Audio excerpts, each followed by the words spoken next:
This conference will now be recorded.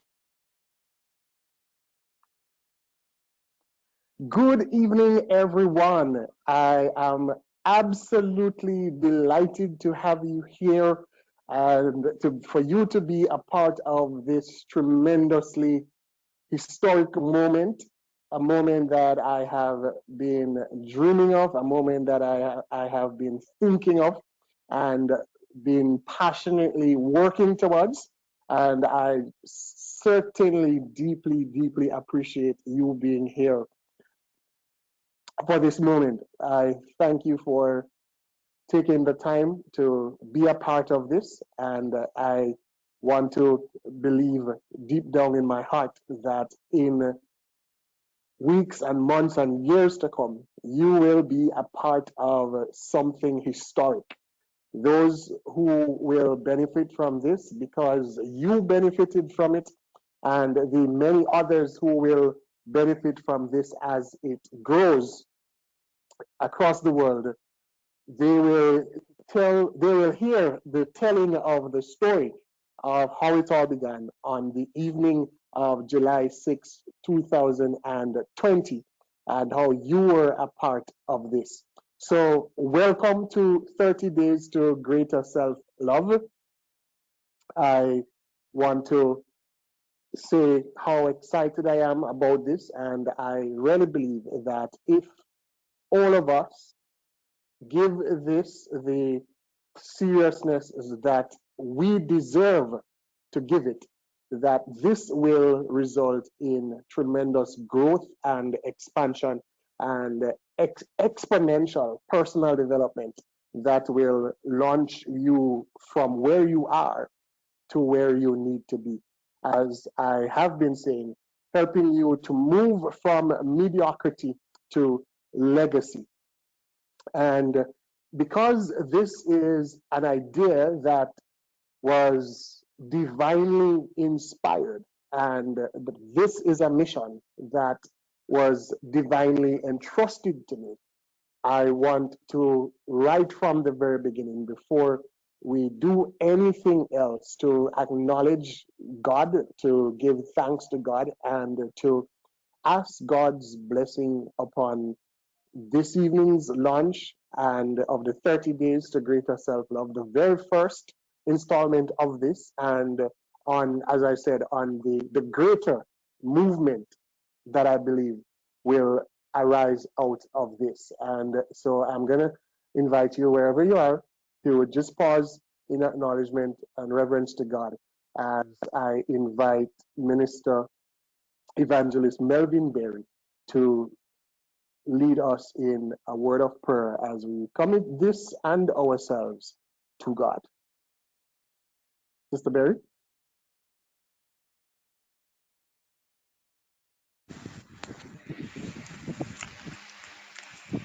Let us pray.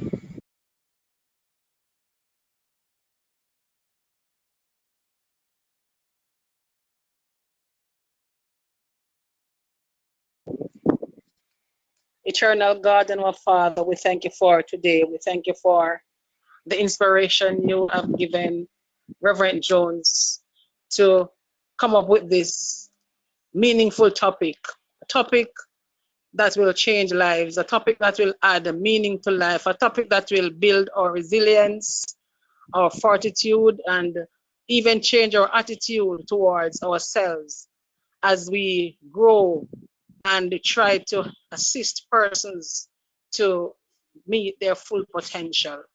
I'm asking your blessing on his ministry that as he impart knowledge, oh God, we will receive the power to live the full potential of our lives. Bless him and bless all the participants as we work together to build ourselves and hence build the nation. Bless us, we pray, in Jesus' name. Amen. Amen. Amen. Thank you so much, Evangelist Berry, for that wonderful prayer. God bless you. All right. So here we are, 30 Days to Greater Self-Love, presented by yours truly, Teddy A. Jones, NLP Master Practitioner Life Coach. And NLP stands for Neuro Linguistic Programming. We won't go too much into what that is tonight, but over the course of the 30 days, you'll hear a little bit more about that, especially when we come to talk about things to do with belief and values and emotions. Um, but I am a certified life coach, and I am pleased to bring this to you and to all the other persons that it will go to as a result of you being a recipient of it. And so let me extend uh, welcome. Let me extend a welcome to you to 30 Days to Greater Self Love. Love yourself unconditionally and nurture your self worth. This is an ebook that I have compiled and which will go on the market very soon, along with workbooks and other material around this. So our journey together in these master classes and support groups is drawn primarily from the contents of this ebook, along with additional content that I have put together, especially for these 30 days. And I want to point to you particularly what I have there. Welcome to you on behalf of your what's this? On behalf of your better self, or perhaps I should have said on behalf of your best self. So on behalf of the self that you will become, as I speak forward, I speak with hope and I speak into existence that as a result of you participating, you will be a better person and you will move closer to being your best self. So, on behalf of that self that you will become, let me welcome you. Who am I? Who is Teddy Jones? And for the purposes of my life coaching practice, I am going by the title Coach TJ. Who am I? Particularly for those of you who do not know me personally or perhaps are not as familiar with me, I want to share a little bit about myself with you. First of all, and most importantly, for the purpose of what we are doing and will be seeking to do over the next 30 days, I am a recovered self hater. Today, while I was putting the slides together, my son Zakanasiel was with me, and he came and sat on my lap, and he started reading the screen, and he read what I have there, recovered self-hater, and he had this puzzled look on his face, and he said, "So, Daddy, what does that mean? What exactly does that mean?" And I started explaining it to him, and he said, "So wow, so Daddy, you there was a time when you didn't like yourself?" And I said, "Yes, you know." So there it is. I am a recovered self-hater, and the term hate is it certainly is strong, and many persons may actually be surprised that that word is even used in such a way. But it is true that there is a kind of a continuum in terms of the extent to which we dislike ourselves. And so one may say that we can talk about self dislike, we can talk about self hating, we can talk about self loathing, which is even stronger than self hating. In my own case, I literally hated myself. And it is very important for me to bring this out, and I placed it intentionally at the very top, the very first thing about me in the context of this, because it is a very important part of how I even came to focus on this as the first philanthropic project as a life coach, as a way of giving back, because it is such an important part of my story. The fact that my wound, the way in which my father wound manifested itself was in self-hate. And the very reality of persons not loving themselves or not loving themselves enough, or put on the negative side, persons disliking themselves, persons hating themselves, persons loathing themselves, invariably can be traced back to incidents and experiences from childhood. In my own case, the absence of my father and the lack of that formative relationship with him to speak words of affirmation and words of that would communicate that I am good enough. One of the things that I will be focusing heavily on as a life coach is the GE dilemma, or what we call the GE dilemma, the not good enough dilemma. And so in my case, it took a very interesting twist.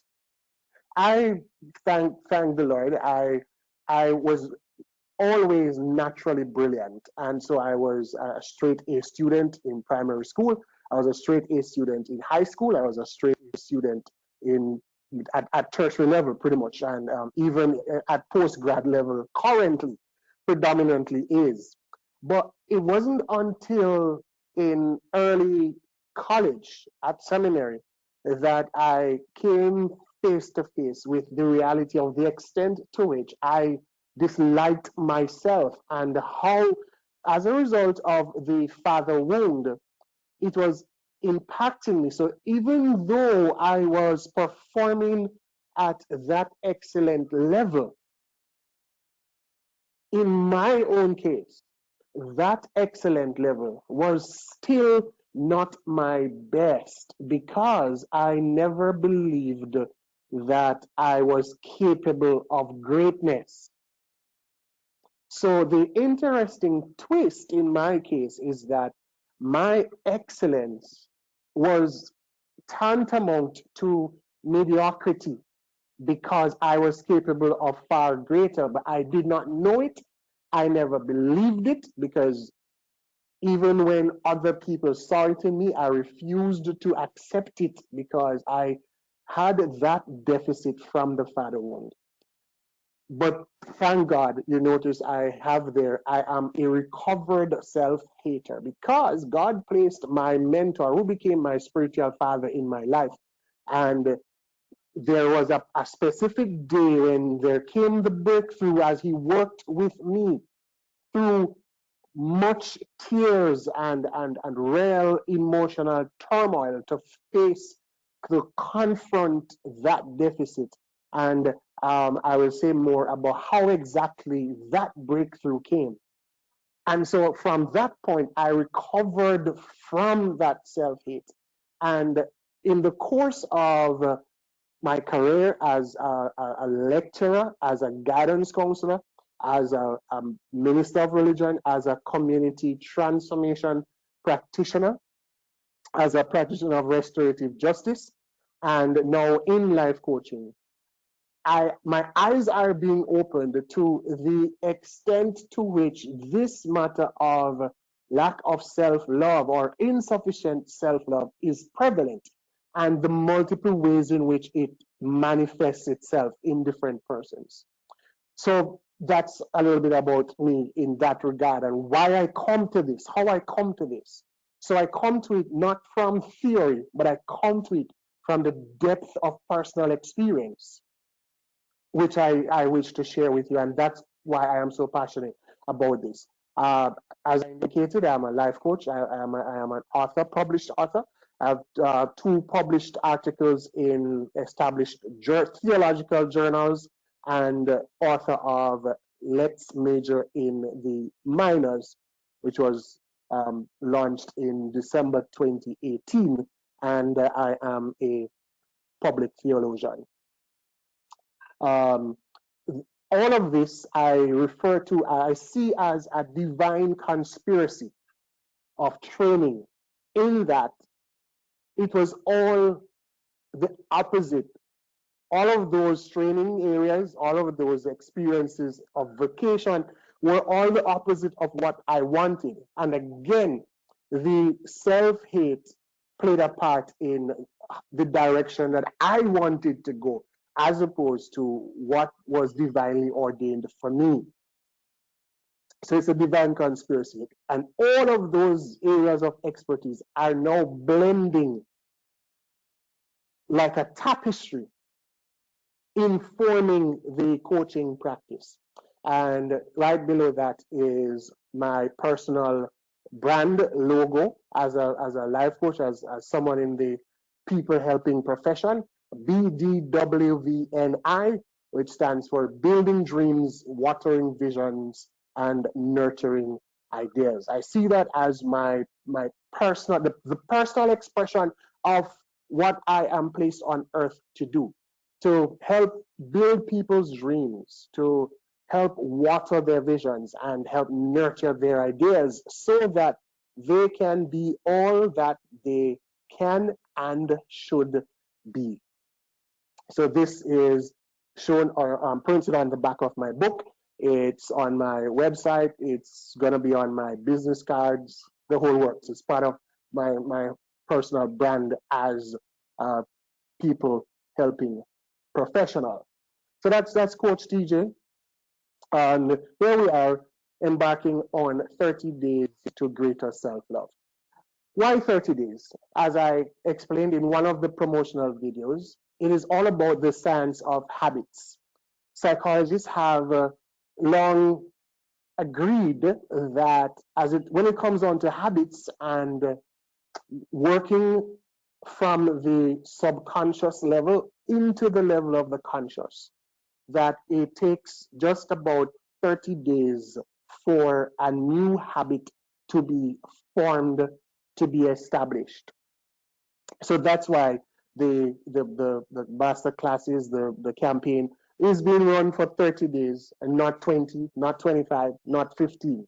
30 days specifically chosen because that's the length of time that the the literature, the research is indicating that it takes to form a new habit. And it is a new habit that I want us to form. I want us to form to practice over these 30 days the consistency that will at the end of it lead to us habitually viewing ourselves with an increased sense of self-love. um, Coach Al Hollingsworth, one of the coaches that I came under, I was exposed to during the course of that career path that I outlined for you just now. His program is Boss, the Movement, Building on Spiritual Substance. And one of the concepts that he taught us is, as far as habits are concerned, is repo, an acronym, of course, and I have it listed there. So it's repetition, easy, pleasure, often, habit. And what this is saying is that when you repeat something often enough, that which you repeat often enough, it becomes easy. The more you repeat it, it's the easier it becomes. And when it becomes easy, you enjoy doing it. So that which is repeated becomes easy, and when it becomes easy, it gives you pleasure. Anything that you enjoy doing, anything that gives you pleasure, you are going to want to do it often. And anything that you do often enough becomes a habit. So repo, repetition, easy, easy, pleasure, pleasure, often, often, habit. Uh, a nice little acronym to help us to remember how habits are established. And this is applicable to any any new behavior that you want to adopt. And if you think about it, you realize that it is true. So my son spent quite a lot of time today riding his bicycle. He recently acquired the ability to ride his bicycle without the training wheels. And part of that is because he was doing it repeatedly. And so it became easier and easier. As it became easier and easier, he enjoyed it. Because he enjoys it so much, he's doing it often. And now it has become a habit to the point where he is beginning to do all kinds of maneuvers, some of them which has my heart jumping from its position in my chest closer to my mouth out of concern that he may hurt himself. So as we go through on each day, after the first 2 or 3 days, we will get through most, if not all, of the content, the theory of self-love, and then we'll go into the activity for each day or the area of focus for each day, one area of focus for each day. And as you repeat these over each day, the intention and hope is that you will. Okay, so this is the Kenaciel that I've been talking about. All right, so that is in the meeting that is talking about self-love. All right, love you. Did you say you're going to use the mic? No, I'm using this one. Yes, that as you practice these habits, these activities over the course of the 30 days, you will find that they become easier. You will find pleasure in them. You will do them often, and you will therefore establish the habits that lead to loving yourself more. What am I expecting of you? What am I asking you to commit to? And what am I, on behalf of yourself, asking you to pledge to? Some commitments. Now, we know very well the phenomenon, the New Year's resolution phenomenon, um, of making these lofty promises to ourselves, what we are going to do, and most of us ditch them by the 7th of January, if so long. If so long, by the 7th of January. So I know it is human nature not to follow through. But I am asking you, I am pleading with you that you make a commitment to the following. That I will do what it takes to grow.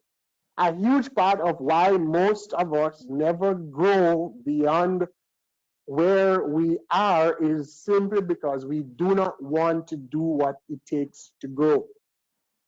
We know that we are not where we need to be. We know that we are not where we can be.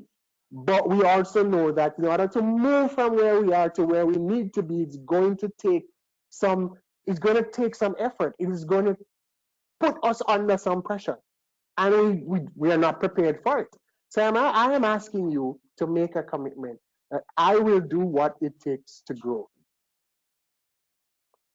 2, I will follow the masterclass content each day. Right? So now, as I said, we're not going to be having like a presentation like this every day over the 30 days. Some days it will be just a simple instruction sent to you by email, sent to you in the WhatsApp group. And I hope that eventually all of us will hopefully be plugged into the WhatsApp group. And there's also the Facebook group as another option for us to keep in track of the content and the material. So I'm asking you to indicate that you will follow the content each day, every day. If you forget in the morning, set a reminder in your phone, put a sticker on your refrigerator, do something to ensure that you don't miss a day. It's going to be very important. Of course, if you miss a day, don't beat up yourself. Just go back on the previous day's activity and then do the one for the current day. Talking about activities, I'm asking you to pledge that you will do the assigned activity. That you're gonna do it. And that you're gonna give this your best shot. Some of you may have gone through some kind of program before, some kind of growth seminar, whatever, and you know deep down, if you're honest with yourself, that you didn't give it your best shot. It is what it is. But I'm asking you for this to pledge to give it your best shot. Because you deserve nothing but the best shot at it. Remember, I spoke about the better you and the best you. That version of yourself deserves nothing less than you giving this your best shot. What I can do is make just this slide available to you, and you notice I have down there signed your name. So I would like you to maybe even print this out and sign your name to it. All right, noted, Kadish. Read the daily activities. That's cool. And so we'll work through that and ensure that whatever mode of delivery is best for you, that you get it in that form.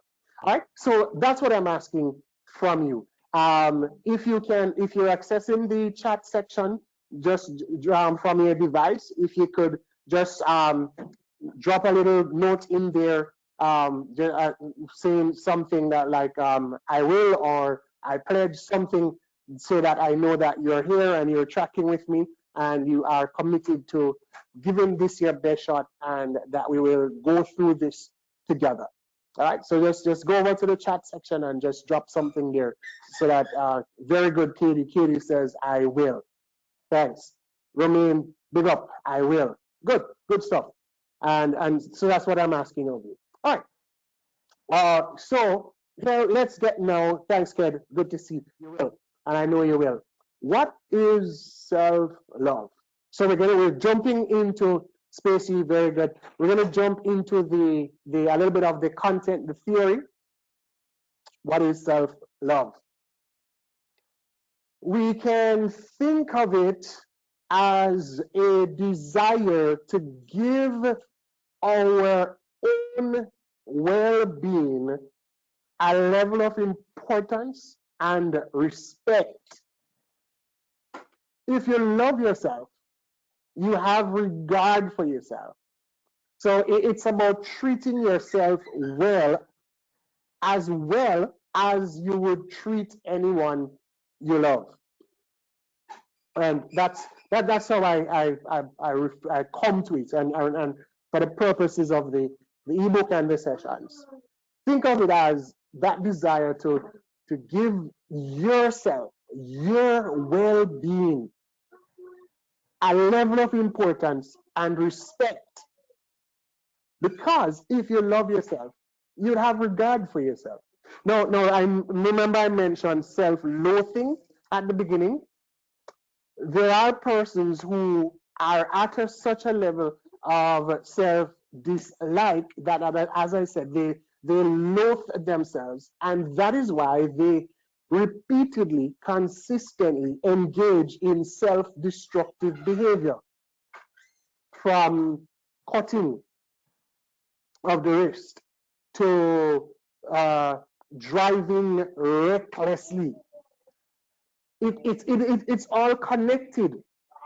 The pattern of self-sabotage, the pattern of self-destructive behaviors, those patterns, right?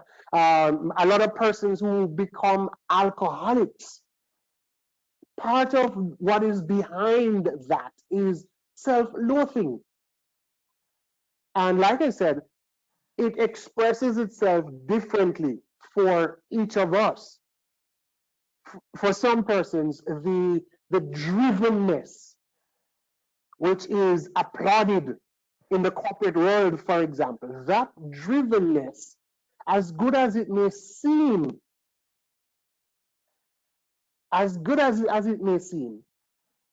it is possible that is itself an indication of self-dislike.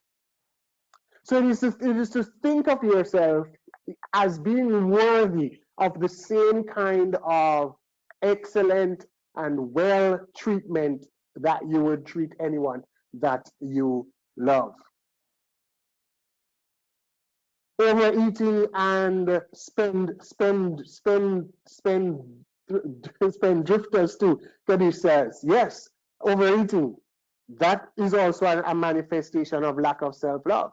And people who spend, well, can you say spend drifters?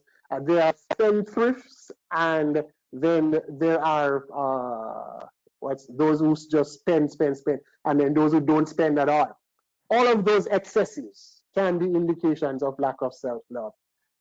Patricia, yes, you're going to get the actual presentation by email or some other mode of delivery, which is why I said that the registration is so important so that you'll be able to get the content and so on. So the repo, you're definitely gonna get that what the acronym for repo is. Let's move on a little bit. But most of us, look at this, most of us have been conditioned to believe that we should put ourselves last. And one of the very obvious instances where this is reversed, and for very practical reasons, is when you are on an airplane and the air hostess, the team, they are going through the safety procedures. And they always indicate that in the event of a loss of cabin pressure, the oxygen masks will drop from the ceiling, and they say to you, put your mask on first and then assist anyone who needs a mask. Now, that on the surface may seem like it's being selfish, but it is not. It is very practical advice and instruction, because if there is a lack of oxygen, in order for you to be able to render assistance, you need to be properly oxygenated. That's why they instruct you to put your mask on first. No, and here, let me just put in a caveat. I am not trying to be at cross purposes with the instructions that we have in scripture to think of others, to think of others before ourselves. In other words, that instruction is against selfishness. I'm not trying to be at cross purposes with this. I want to be very careful that I ground this program and whatever I am doing in my coaching practice in the overarching supremacy of the Word of God and the theology that I practice. But what I'm saying is that at an emotional level, most of the times the society places us in a kind of position where we don't believe that we deserve to give ourselves the best. So we do this, to clarify the point, we do this under the guise of caring about others or modesty. However, this is very self-defeating.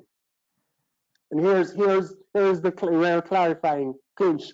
You can't do as much for others when you don't make yourself a priority too. And so in my case, there came a point when I had to come face to face with the reality that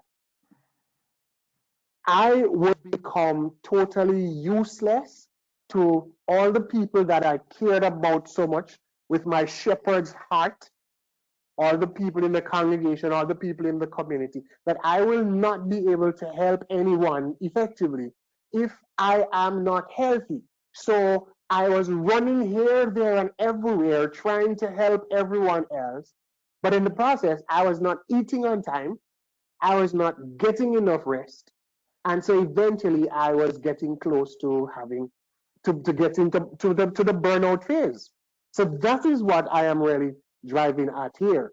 That it is when we cross the line and we are no longer in a state of balance, where we place ourselves on the back burner, even in an effort to be helping others.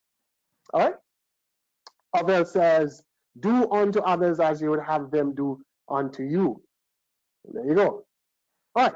So the truth is, you have to live with yourself every minute of the day. You can't escape from yourself. And interestingly, the lack of self-love can get to a point where you literally become disconnected from yourself. Of course, that's not when you get to the point where you are in a state of psychosis. But lack of self-love is often an early indicator and an early precursor to psychosis. You have to live with yourself every minute of the day, so you might as well enjoy your company. Do you know that there are many persons who, plain and straight, do not enjoy their own company, which is why they dislike, they disdain, they avoid at all costs being alone, being physically alone, or being emotionally alone. It drives them, it's like it scares them because they do not know how, and they do not like their own company. They do not enjoy their own company. It is because they do not like themselves, they do not love themselves, so they do not wish to be with themselves. And I hope you can see the kind of mental, the kind of emotional turmoil that such a reality is going to throw up.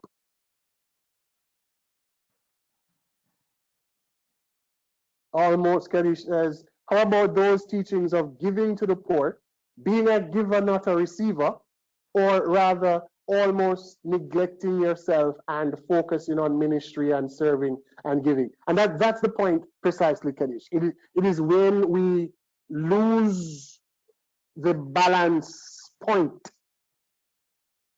where yourself becomes lost in the pursuit of helping others.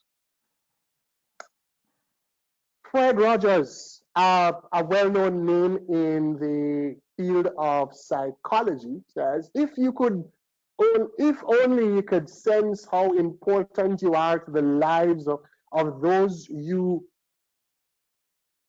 meet, how important you can be to people you may never even dream of. There is something of yourself that you leave at every meeting with another person. Again, underscoring the point that many, many of us do not understand the important role that we have to play on earth as an individual.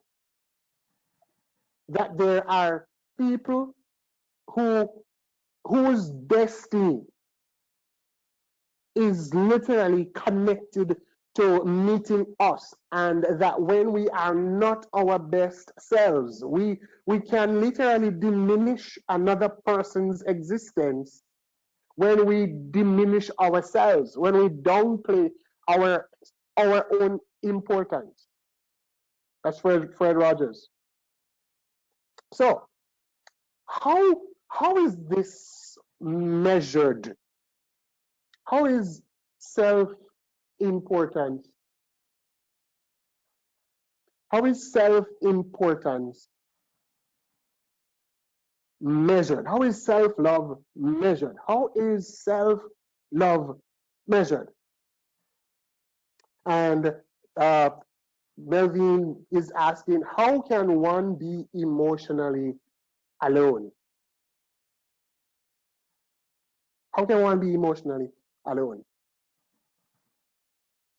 It is to be in an emotional state where you are so disconnected from reality, you are so disconnected from yourself that you become unable to form emotional connections.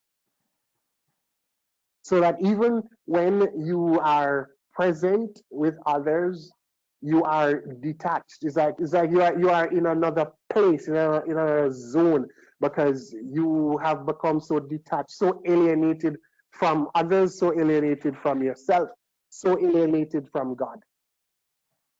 Right? So, and we'll certainly come back to that when we progress through the specific activities for the days. So the question then becomes, are you using the right criteria, to measure your self-worth? That is the most important question that we will seek to answer, because we're setting the foundation for the remaining days. And all right, so let me taking a quick time check.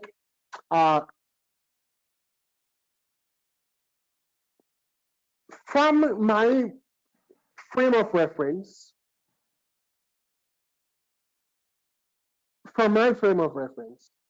as a follower of Jesus Christ, as one who subscribes to the Christocentric biblical worldview understanding of life, I want to start us off on the question of how do we measure self-worth? How do we determine self-worth? How do we know whether we are using the right measuring stick to determine self-worth? I want to start us off on the side of what is real, what is the authentic, and not what is the fraud, not what is the counterfeit. Years ago, I had a friend who worked in the banking industry, and we were talking about counterfeit notes and how the banks train staff to recognize counterfeit notes. And she told me that there was one particular training where the trainer stood out more than the others. And the reason for this was that the trainer said that in his training of this kind, he focuses the attention of the staff on the authentic notes rather than showing them fake notes and pointing out all that was fake about those notes. He wanted them to know the real, the genuine, the authentic note inside out, to know all the distinguishing marks and features of the authentic note.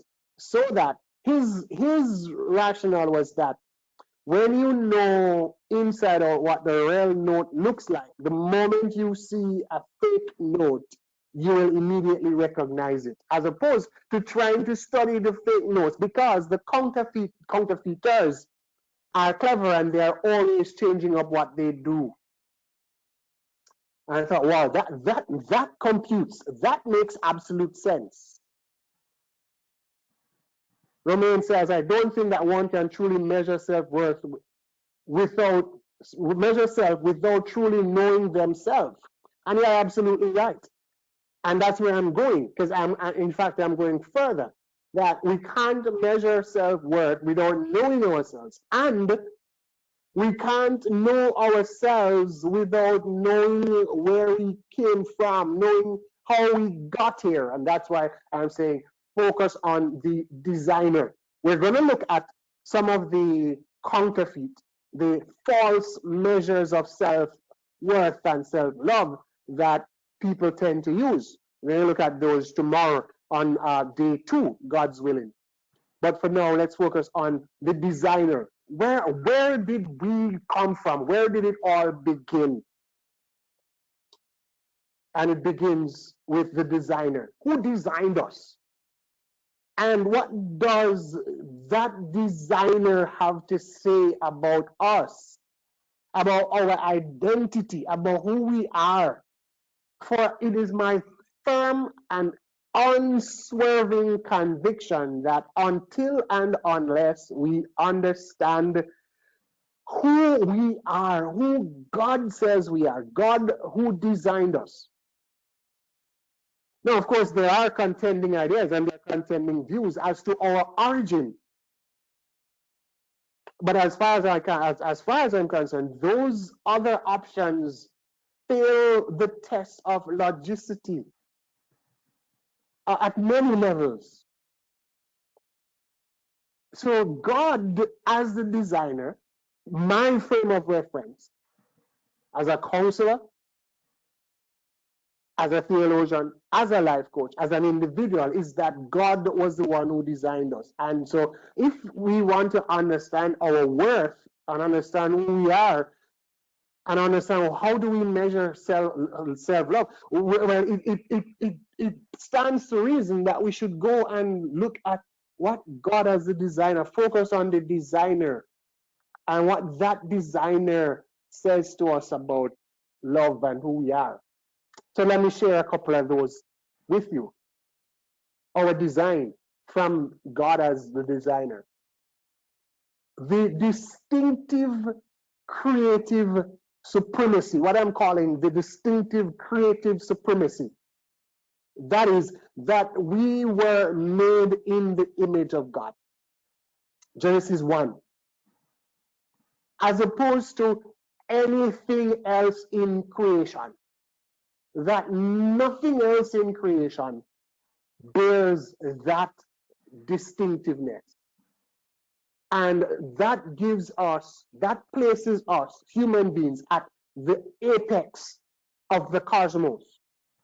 As marvelous as the planets are, as marvelous as the suns are, as marvelous as different species of fish and bird and flowers, and all of those things are, none of them were made in the image and the likeness of God. Now, that alone can stand to help us to begin to realize that this is where we must begin to locate our understanding of ourselves. Now, because I am made in the image and the likeness of God.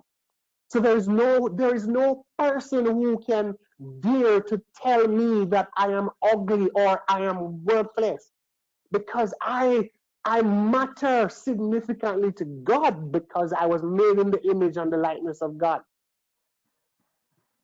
So this whole idea of racial supremacy, of white supremacy, this whole idea of black is ugly is absolute garbage, because human beings were vested with the creative supremacy of being made in the image of God. Not only that, the place and the time of your birth were not random, but they were divinely planned and orchestrated. You'll find this in Acts chapter 17 and verse 26. You can just write that down and check it out. Yeah, that God literally chose where each of us would be born and when. Think about that. So all of us who are alive now experiencing all the madness of 2020 is not by chance. So it's not by chance that I was born in Trinidad and most of you were born in Jamaica, and for others, wherever you were born, and that you were born at the time and the very place of your birth. No, that's a detail. That's not randomness. That's a detail. And what of the love, the nature of the love that this designer has for he designed in his image and his likeness? So in Ephesians, Paul says, I pray that you will have power to comprehend, to grasp, to understand the dimensions of God's love. Dimensions? Then love have dimensions? Our geometry this? Yeah, the dimensions of God's love. And I've listed four of those dimensions. Just like a cube. There's length, there's height, there's width, and there's depth. So what are the dimensions of God's love? That if we grasp it, it will help us to understand how we must see ourselves, or what is the platform, the foundation on which we must stand when it comes on to God's love. God's love is long enough to have no expiry date. There is no expiry date on God's love. Yeah? Think about that. It's high enough to be wherever you are. Wherever you are in your life right now, whatever your life is like right now, God's love is high enough to meet you right there. Think about it.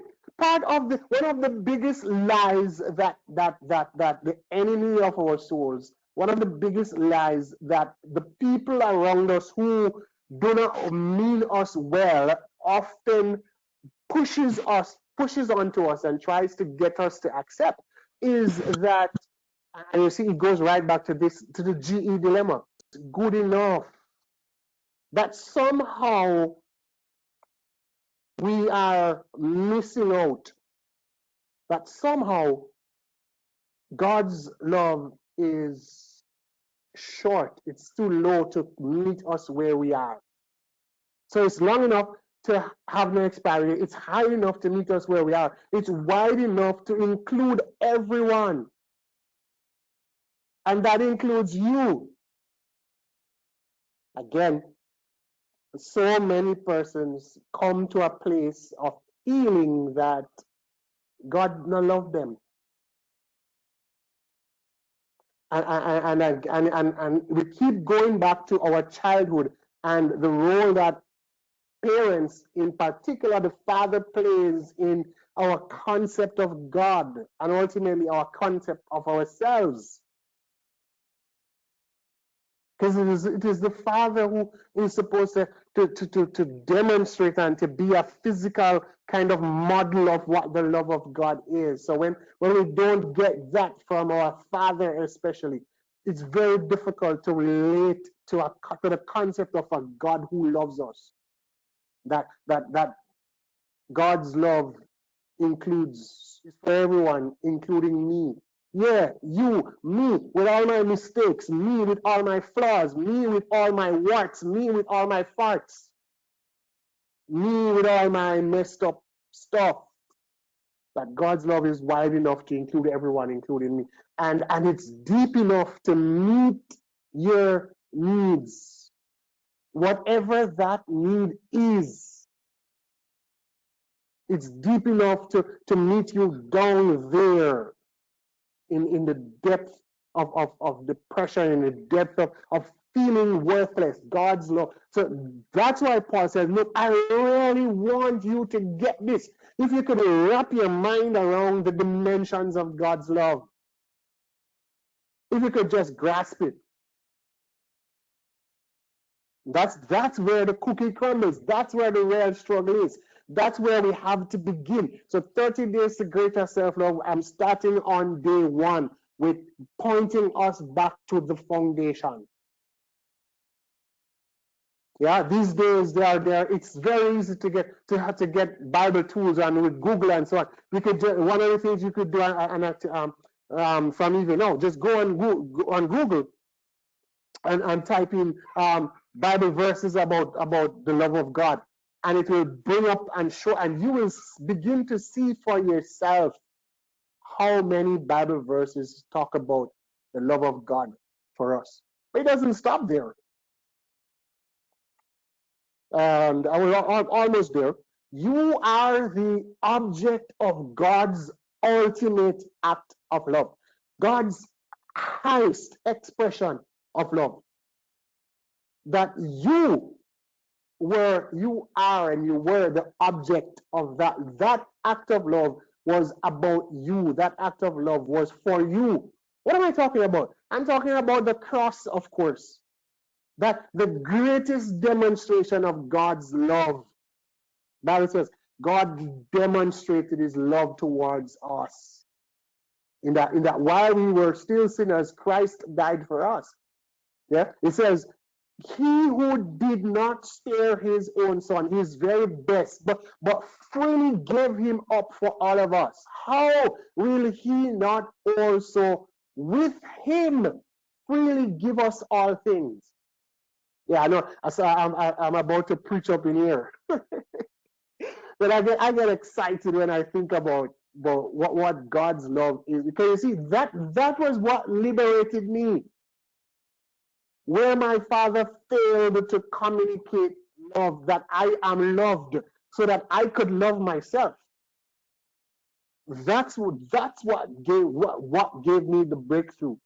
When I caught a glimpse, when I grasped the dimensions of God's love for me as my father. And you know John 3:16 very well, that God gave his best, his only, his best, his supreme.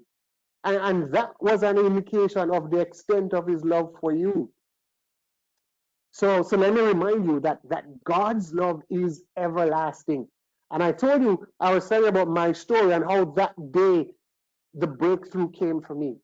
And it was a verse that says exactly this. So I've brought it back again because that's the cornerstone of my story. It was Jeremiah chapter 31 and verse 3. When my mentor read that verse for me and then told me to go and read it for myself, it says, you know what it says? It says, I have loved you with an everlasting love. God speaking, I have loved you with an everlasting love, and I have drawn you with my loving kindness. And that was what broke me. I wept for about 3 hours nonstop in my mentor's living room, because for the first time I understood what it meant to really be loved, and what it feels like to love myself, because I understood for the first time the extent of God's love for me. I have loved you with an everlasting love. Not only is it everlasting, it is unchangeable. Nothing can change it. Yeah? And again, the human examples that we have of love, so many of us, when we don't get that from our formative years, when the people who are supposed to protect us and guide us, when they themselves become the abusers and the violators and the violence creators and the disturbers of our peace, instead of love, or where love once was and something happened and they don't love us anymore. But God's love is unchangeable. There is nothing that we can ever do to make God love us any less or any more, because it done the up at the peak already. It buck. It love us till it buck. And it now come down. Right? And so I'm taking the time to just a few, but to set the foundation. Right? Some persons were a little bit nervous that, oh, I'm talking about self-love and it sounds kind of new age-ish. No way. I could never do that. So we're talking about self-love. We're not talking about promoting yourself as the king of the universe. That's demonic. Because we are not the king of the universe. We don't run our lives. But when we understand that we were made in the image of God, and that God did his ultimate for us, and that God loves us with an everlasting love, we begin to understand that we are royalty.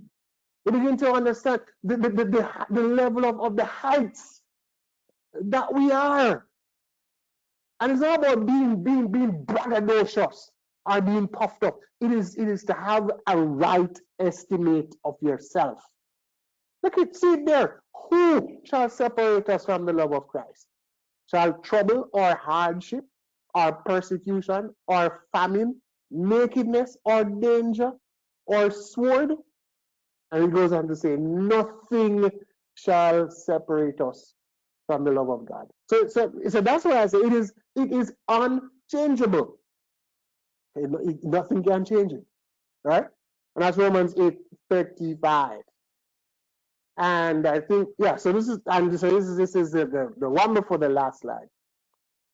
Here's the truth. To love anyone, to love including yourself, because we're focusing on self-love, to love yourself is to demonstrate a knowledge of God. Where am I coming from with this? From what John says in 1 John 4:8. Whoever does not love God does not know God, because God is love. We're very familiar with that little part. God is love. God no, say God does love, or God has love. God is love. So John makes a categoric statement. Anybody who not love, not know God, because God is love. That's why I'm setting the foundation as I'm setting it. So based on this verse, the question is, if I don't love myself, it means that I don't have a proper grasp on the knowledge of God, because God is love. No, this is very humbling, and I've used my own self as an example. I was a Christian, baptized from age 10, right through high school, college, everything, start JTS. I knew about God, I knew God, but I did not. Tell me, say hard pill to swallow. Yeah, it is. Anybody, whoever is the object, whether it is somebody else or in this case your own self, when you not love, John is saying, if you do not love, you don't know God. So all them people who love walk around and talk about them hate this person and them hate that the person, and them in a malice with that the person. Hello. So when you're in a malice with yourself, check your levels. It is calling into question how much you know and understand God's love. And that's what I've been saying. That to really know God's love, to really understand it, yeah, to get down in it, to drill down in it. That's why I love how Paul put it, the dimensions of God's love. In picture it like a four-cornered object, yeah, a four-dimensional object. It have height, it have depth, it have width, it have length. To really get down in that and pre the thing. The more you get into that, is the more you are able to love, including yourself. So I'm establishing this as the foundation of that which we must use as the right criteria to measure our self-worth.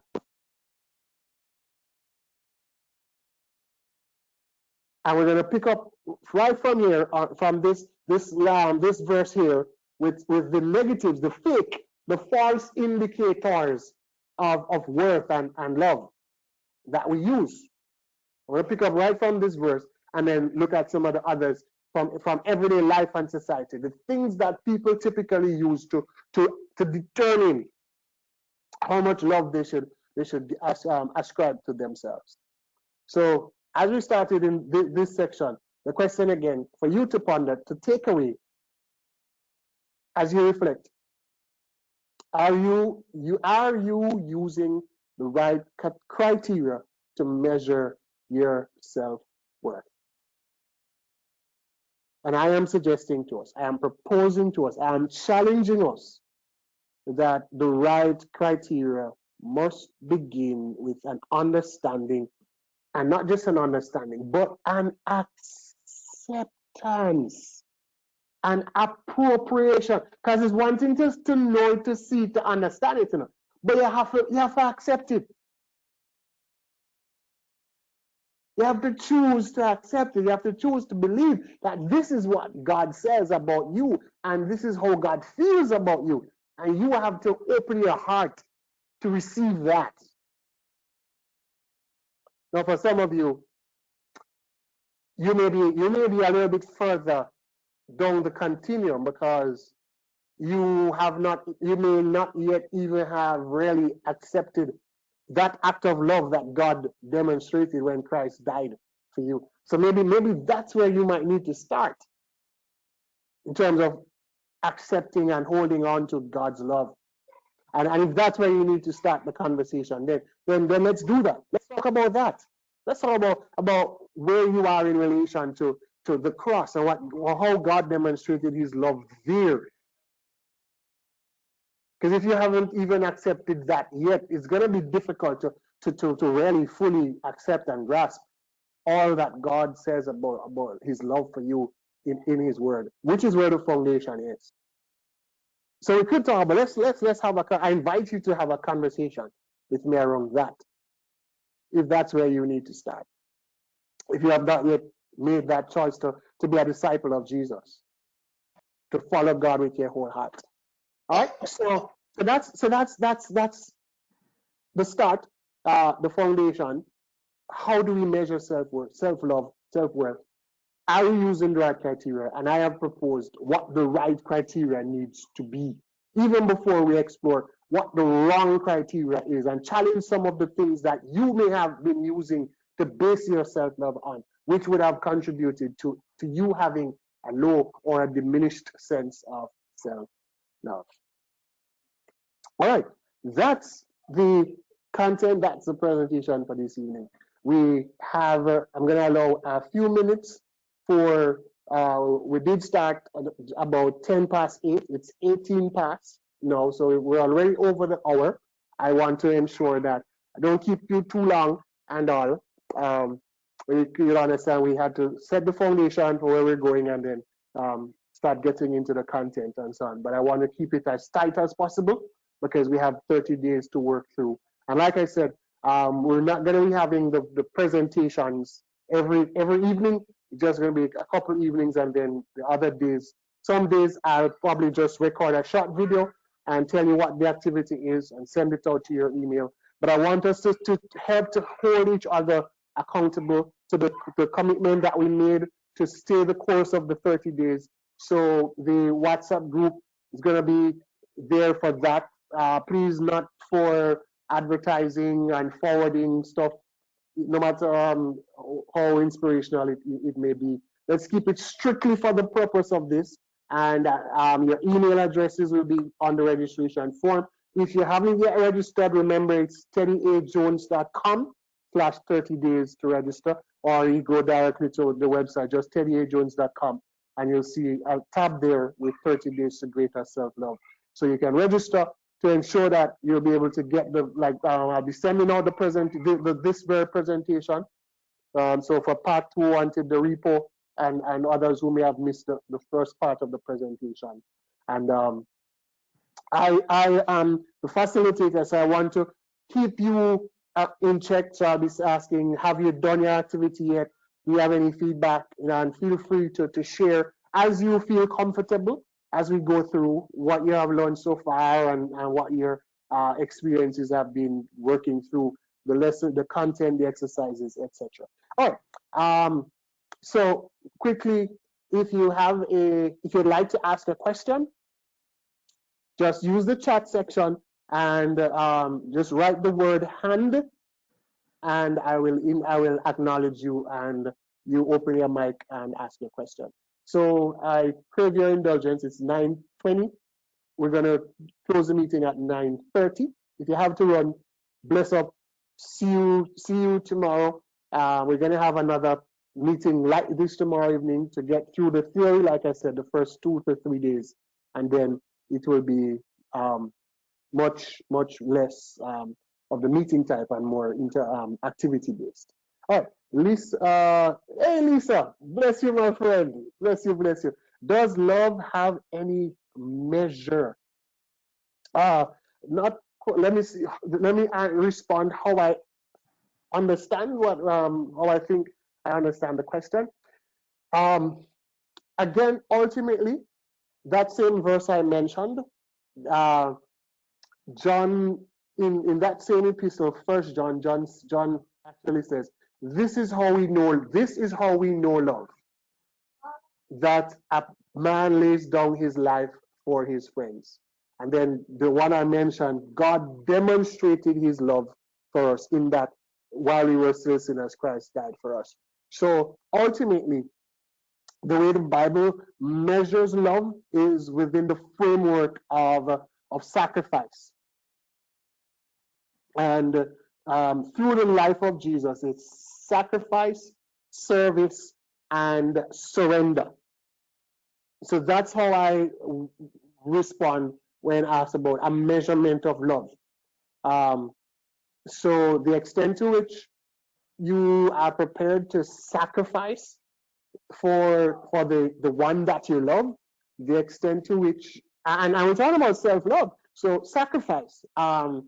There are things that there are foods that I love. I love cheese, right?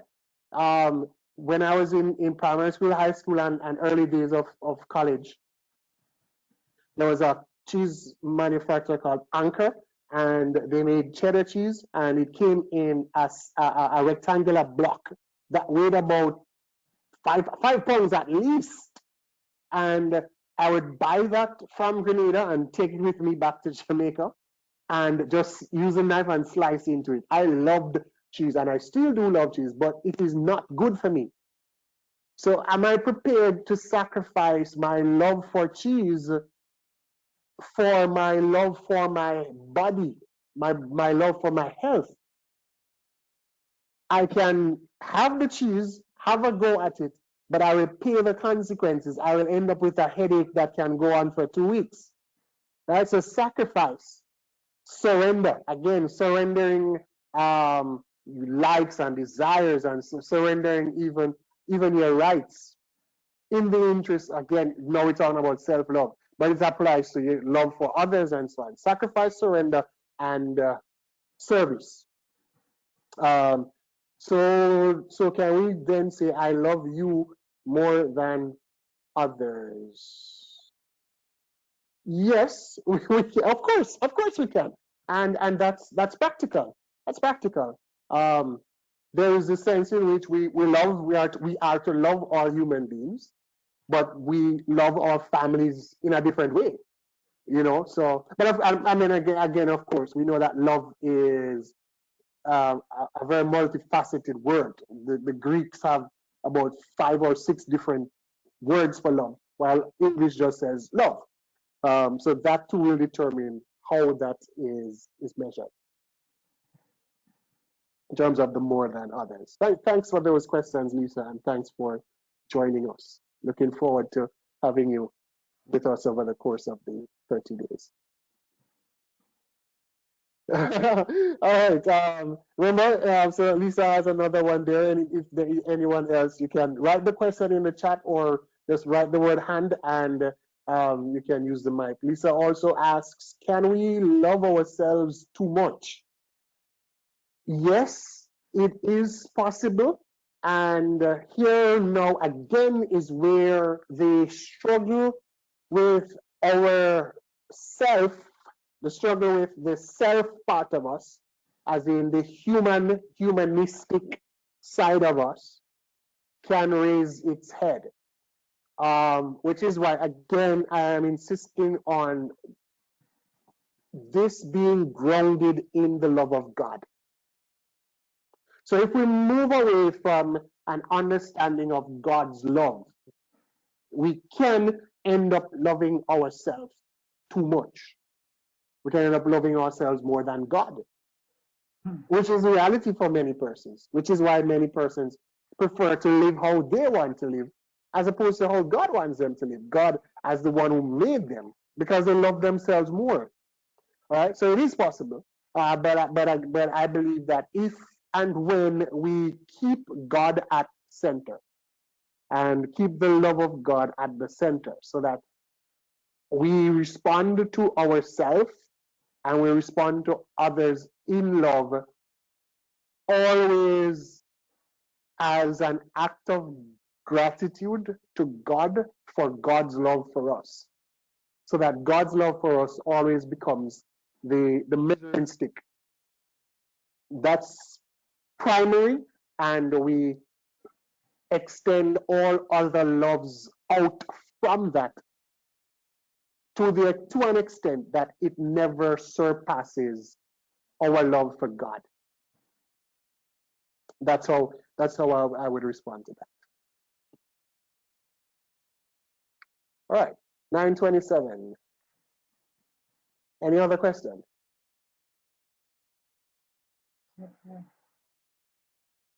Lorna Gordon, you have a question, Lorna, Sister Lorna?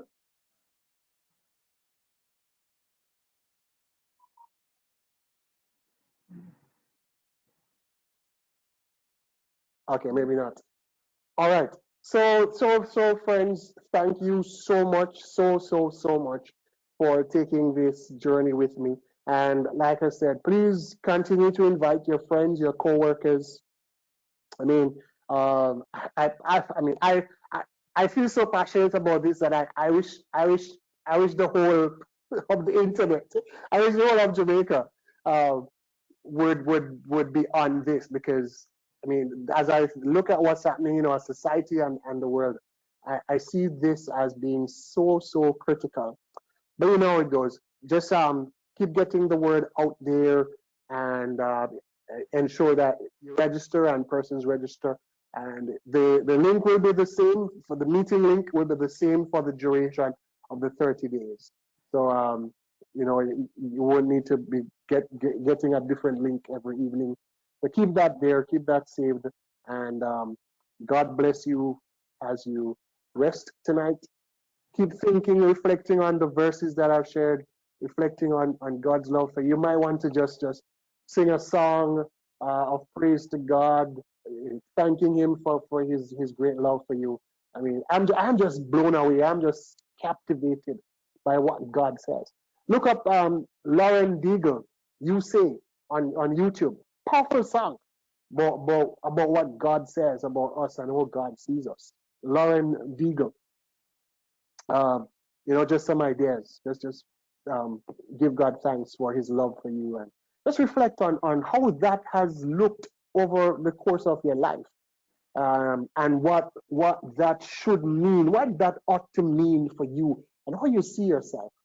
You might even need to ask for His forgiveness for not loving yourself enough when He is just totally crazy over you, and you are far less than crazy over yourself. All right. So bless up, everybody. Have a wonderful evening. Thank you so much for hanging out with me this evening as we kick this off. God bless you.